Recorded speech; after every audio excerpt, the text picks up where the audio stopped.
লক্ষ লক্ষ মানুষের কাছে, ভ্যানওয়ালা, রিকশাওয়ালা, সবজিওয়ালাদের কাছে, শহীদ পরিবারের কাছে লিফলেট দিয়েছে। সারা বাংলাদেশ ঘুরে এসে শতাধিক শহীদ পরিবারকে নিয়ে শহীদী সমাবেশ করেছে।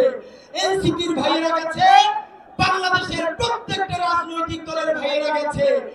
শহীদের পরিবারেরা সেই দিন এক মঞ্চে বসে ঘোষণা দিয়েছে, শহীদ পরিবার বেঁচে থাকতে আওয়ামী লীগের পুনর্বাসন চলবে না।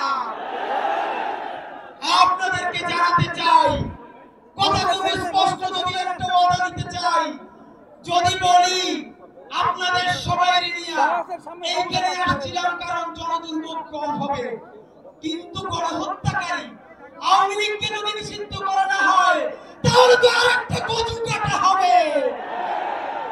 আপনাদেরকে যদি বলি, আমার ভাই হাসনাত, আমরা সবাই মিলে যতক্ষণ না পর্যন্ত খুনি গণহত্যাকারী ফ্যাসিস্ট আওয়ামী লীগ নিষিদ্ধ করা না হবে, ততক্ষণ না পর্যন্ত জুলাই বিপ্লবে সনদ ঘোষণা করা না হবে, শাহবাগ আমরা অবরোধ করে রাখবো।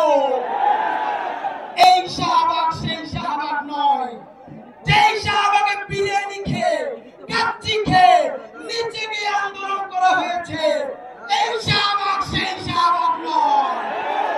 এই শাহবাগ প্রায় 2000 শহীদ পরিবারের শাহবাগ।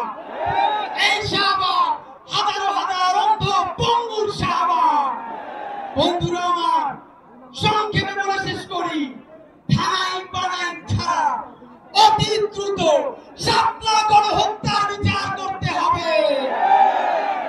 পিলখানায় আমার দেশপ্রেমিক সেনাবাহিনীর লাশ পুড়িয়ে দেওয়া হয়েছে, পিলখানার বিচার করতে হবে।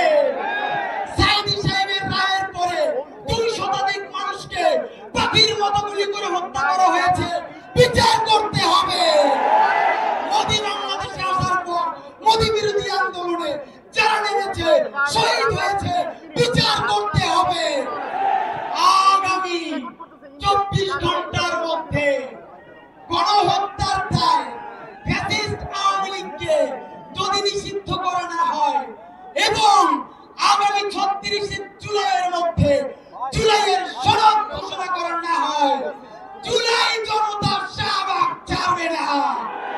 তারা আছেন আন্দোলন, চালো রে চালো, আবু সাইদ মুগ্ধ, রক্তের বন্যায়, এই লাল জুলাইয়ের হাতিয়ার, এই লাল শাপলার হাতিয়ার, এই পিলখানার হাতিয়ার, এই ক্ষমতার জনতা, এই আপোষ না সংগ্রাম, এই দালালি না রাজপথ।